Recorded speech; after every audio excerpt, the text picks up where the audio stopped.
So guys आज है lecture number 2 gravitation का। आज बहुत इंपॉर्टेंट डेरिवेशन देखने वाले हैं, दोनों डेरिवेशन जो 3 मार्क्स के एग्जाम में आने वाला है। आज हम वैल्यू ऑफ जी एल्टीट्यूड पे देखेंगे एंड दूसरा देखने वाले हैं वैल्यू ऑफ जी डेप्थ में, और जो तीसरा है लैटिट्यूड वाला वो हम नेक्स्ट वीडियो में देखने वाले। सो गाइज फटाफट आप जाके ये इंस्टाग्राम पे मुझे फॉलो कर सकते हैं, अपना सपोर्ट वहां भी दिखा सकते हो। थोड़ा हम फटाक से थोड़ा बड़े हो जाए और बड़े, वैसे तो मैं बड़ा हूं ही, और बड़ा हो जाओ तो ये मेरा इंस्टाग्राम आईडी है, यहाँ मुझे जाके क्या कर सकते हो, फॉलो कर सकते हो। सो भाई यहाँ मैं आपको क्वेश्चन भी दिखा रहा हूँ। जो हमारा एल्टीट्यूड का क्वेश्चन होता है वो इतने टाइप के क्वेश्चन आ सकते हैं। What is the variation in acceleration due to gravity with altitude? Altitude क्या है मैं बताने वाला हूँ। Derive an expression for the gravitational acceleration at altitude h above the earth surface, मतलब अर्थ से h हाइट पे g की वैल्यू कितनी होगी ये मुझे फाइंड करना है। या तो हमें ये प्रूफ करने के लिए आएगा कि हमारा फाइनल रिजल्ट इस तरह का आना चाहिए। ये 3 क्वेश्चन में से कोई भी क्वेश्चन आएगा, बट सॉल्व करने का तरीका सेम ही है। ओके, मेरी बात समझ में आ गई। अब एल्टीट्यूड मतलब क्या है? एल्टीट्यूड मतलब भाई एक ऑब्जेक्ट है जिसको हमने क्या किया, अर्थ से सर्टन हाइट पे लेके गए। अब अर्थ से सर्टन हाइट पे अगर हम लेके जा रहे हैं तो उसके ऊपर वैल्यू ऑफ जी क्या एक्ट करेगा, उससे रिलेटेड एक छोटा सा एक्सप्रेशन हमें फाइंड करना है, जो एग्जाम में 3 मार्क्स के लिए आपको पूछा जाएगा। तो मेरी बात समझ में आ गई होगी। तो चलो स्टार्ट करते हैं भाई। देखो, अगर डिटेल में पूरा सिस्टमैटिक नोट्स चाहिए तो जरूर कमेंट करना कि सर इसका नोट चाहिए मुझे, मैं टेलीग्राम पे प्रोवाइड कर दूंगा। यहाँ क्योंकि वीडियो ज्यादा बड़ा हो जाएगा तो मजा नहीं आएगा, मैं शॉर्टकट तरीके से फटाक से आपको सॉल्व करके बताता हूँ इसको सॉल्व कैसे करते हैं। तो चलो रेडी हो जाओ। हाँ, कुछ चीजें आपको लिख देना है। एम मतलब mass of the earth, R मतलब radius of the earth, small M भी मतलब कि mass of the object, okay, and H means height of the object from the earth surface. Earth के सरफेस से ये ऑब्जेक्ट का height कितना उसको हमने एच लिया। ये जो दिखाई, ये गोला जो दिखाई दे रहा है ना, ये हमारा अर्थ है। क्या है? हमारा अर्थ। तो चलो स्टार्ट करते हैं फटाक से।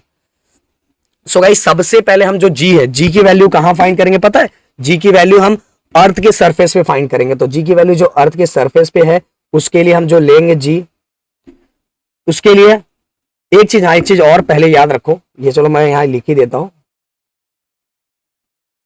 वेट ऑफ द बॉडी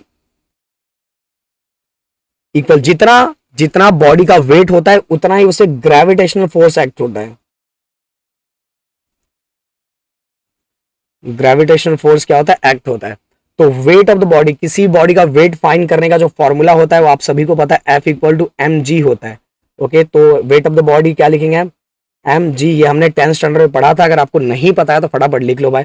और ग्रेविटेशनल फोर्स का formula G capital M small m upon r square. और यहां मैंने कैपिटल आर इसलिए लिखा हुआ है क्योंकि ऑन दी सरफेस ऑफ अर्थ है। मुझे पता है मैं छोटी छोटी बातें बता रहा हूं पर जरूरी है यार। देन स्मॉल एम दोनों साइड से कैंसिल हो गया, और यहां acceleration due to gravity on the surface of earth क्या आ गया? Small g equal to G M upon r square. ये हो गया हमारा फर्स्ट इक्वेशन। तो गाइस ऐसी ये क्लियर। देन इसके बाद हम जो अब फाइंड करने वाले हैं वो फाइंड करने वाले acceleration due to gravity at certain height h, मतलब g ऑफ h। तो अब g ऑफ h कैसे होगा?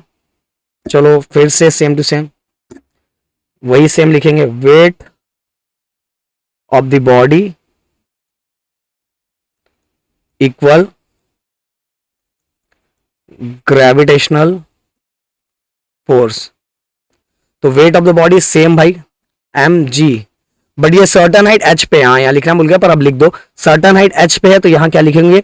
ये हमें एक्सेलरेशन ड्यू टू ग्रेविटी है सर्टन है h पे फाइंड करना, मतलब अब जो हमारा ऑब्जेक्ट है वो अर्थ से ऊपर उठ के गया, ऊपर चला गया। तो जब ऊपर चला गया तो उस पे g की वैल्यू कितनी एक्ट हो रही है वो मुझे फाइंड करना है। तो इसलिए हमने यहाँ g की जगह g ऑफ h ले लिया।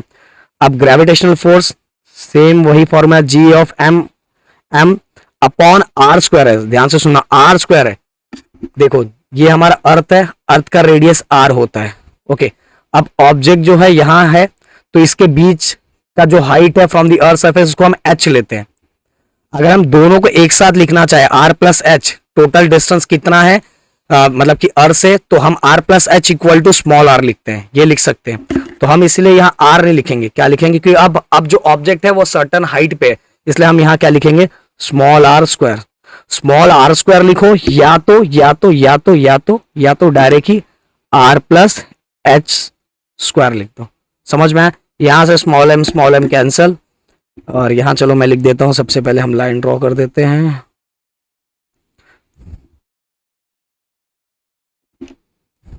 तो स्मॉल एम कैंसल, जो फाइनल रिजल्ट आएगा वो है G of H G M upon are plus H का होल स्क्वायर, ये हो गया हमारा सेकेंड। देन हमें सेकेंड को dividing equation second by first, second को फर्स्ट से डिवाइड करना, तो सेकेंड की वैल्यू सबसे पहले हम लिख लेते हैं G of H equal GM upon are plus H का होल स्क्वायर।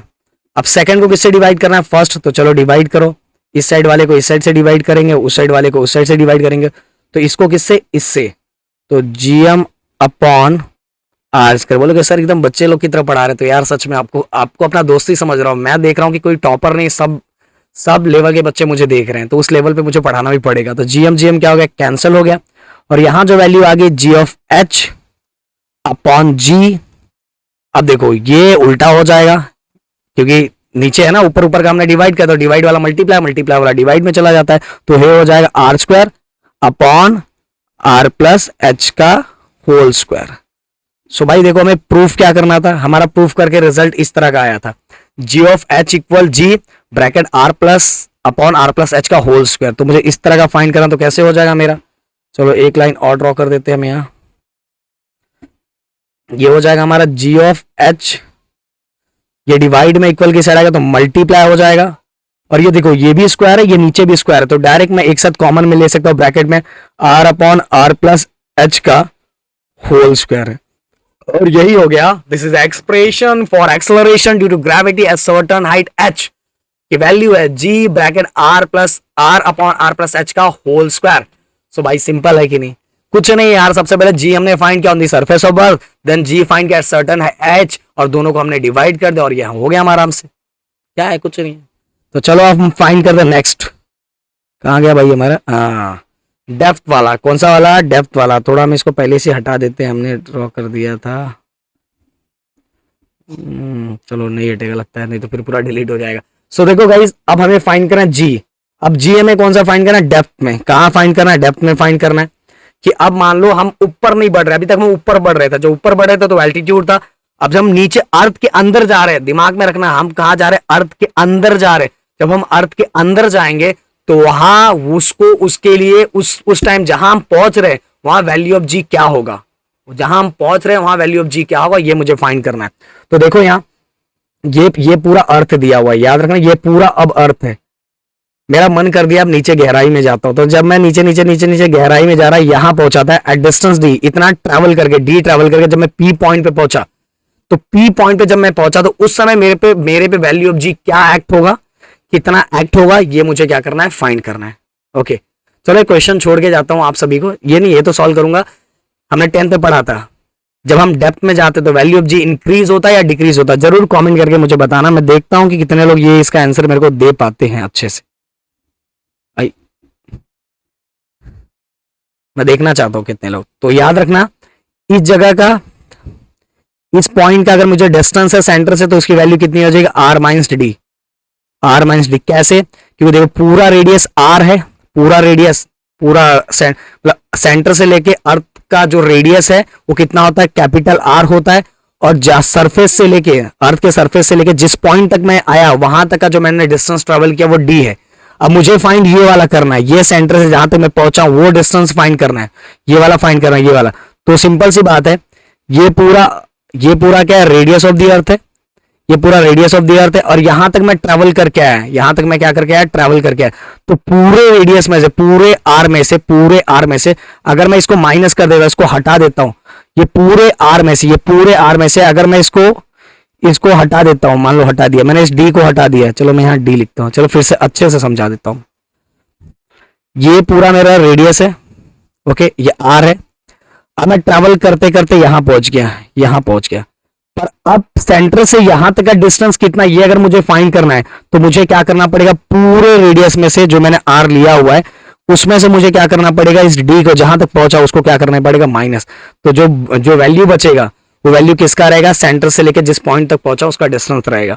तो इसीलिए यहां आर की वैल्यू क्या आएगी, आर माइनस डी, कौन से पॉइंट पे, पी पॉइंट पे, याद रखना सेकेंड कंडीशन के लिए, और इसी सेकंड कंडीशन के लिए जो अर्थ का मास हो जाएगा वो मास भी चेंज हो जाएगा, इसलिए वहां मास जो लेंगे एम डैश लेंगे, क्योंकि यहां अर्थ का मास एम होता है, टोटल मास होता है, जैसे ही हम डेप्थ में जाएंगे तो मास चेंज हो जाता है और वहां मास क्या हो जाएगा, एम डैश हो जाता है।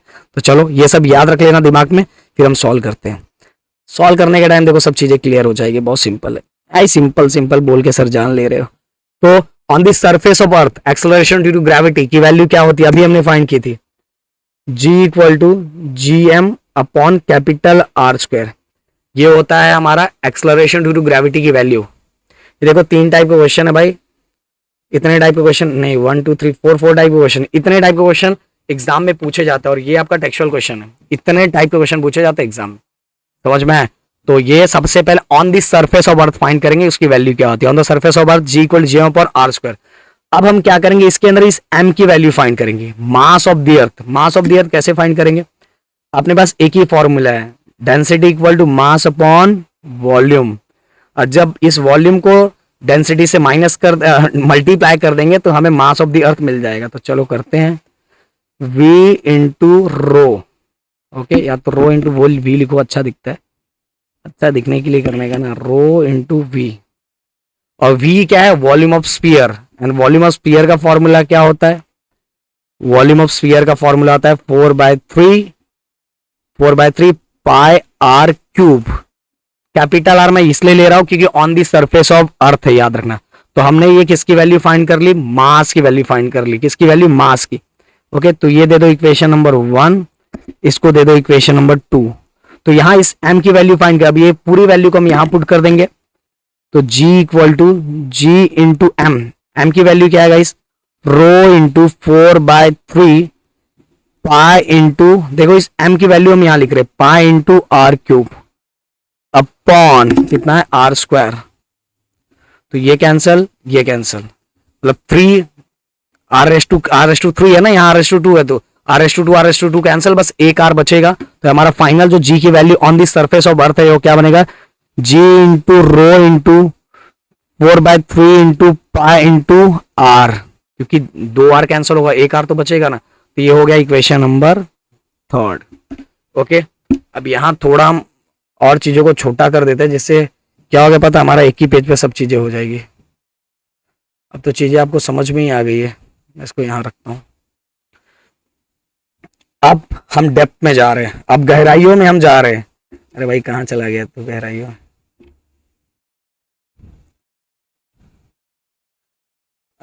अच्छा बाहर ही रखना पड़ेगा।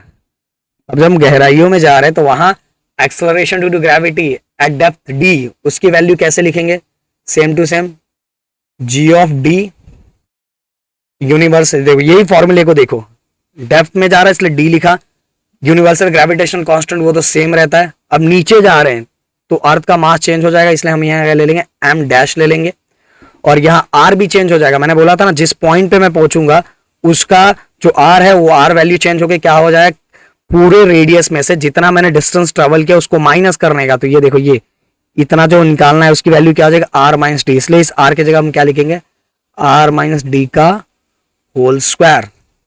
हो गया। अगेन हमें इस एम डैश की वैल्यू फाइंड करनी है, तो सेम टू सेम इसी की तरह होगा, एम डैश की वैल्यू सेम टू सेम। देखो ये एम जैसा है, बस यहाँ आर की जगह क्या हो जाएगा, आर माइनस डी।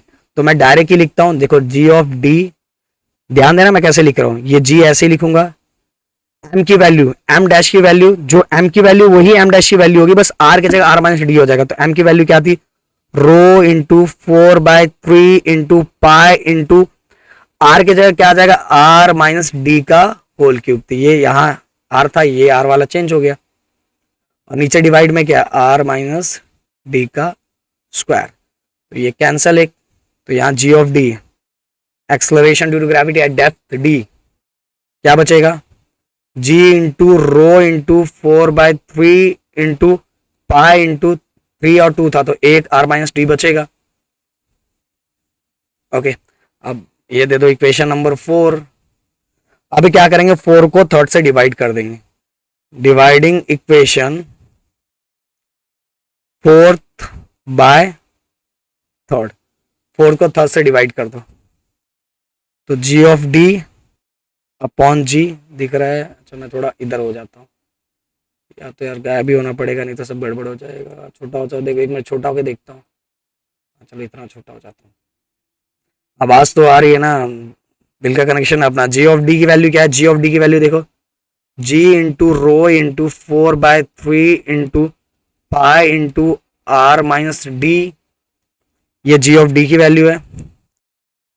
और नीचे जी की वैल्यू क्या है चेक करो, G into rho into 4/3 into pi into are.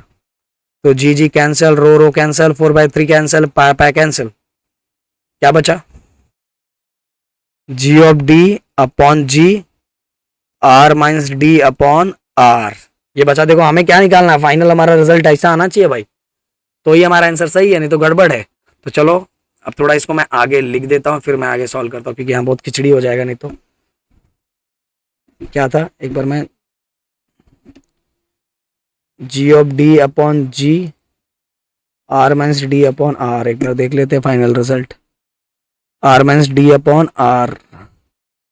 Okay अब देखो जी ऑफ डी की वैल्यू फाइंड करनी है, तो ये वाला जी डिवाइड में इक्वल की साइड का तो मल्टीप्लाई में हो गया। अब ये है R minus D upon R, but हमें यहां तक रखोगे तो भी चलेगा, बट हमें जो प्रूफ करना है उसमें 1 दिखाई दे रहा है। तो ये कैसे होगा, देखो यहां मैं अलग करके दिखाता हूं। आर माइनस डी, ये आर जो नीचे वाला आ रहा है दोनों में डिस्ट्रीब्यूट कर दिया गया है, दोनों में बांट दिया गया, तो ये आर आर कट हुआ तो यहां बचेगा 1, आर को डिवाइड किया तो 1 बचेगा, आर आर कैंसिल, दोनों ऊपर नीचे आर है ना, तो कैंसिल होकर 1 बचेगा, 1 माइनस यहाँ क्या बचा, डी अपॉन आर। इसीलिए इसके जगह पे क्या आ जाएगा, g of D equal g और ये 1 minus D upon are. Okay देखो मैंने कैसे किया, ऐसे दिखा दिया। और यहाँ तो हमें यही फाइंड करना है ना, G of D equal G 1 minus D upon R. So guys मेरे ख्याल से आपको ये दोनों बहुत अच्छे से समझ में आ होगा, क्लियर हो गया होगा, और बहुत सिंपल तरीके से मैंने बताने का ट्राई किया है, और शायद आपको समझ में आएगा। वीडियो समझ में आया तो प्लीज वीडियो को लाइक शेयर सब्सक्राइब, अपना प्यार एंड सपोर्ट बनाए रखना। Thank you so much guys, जय हिंद दोस्तों।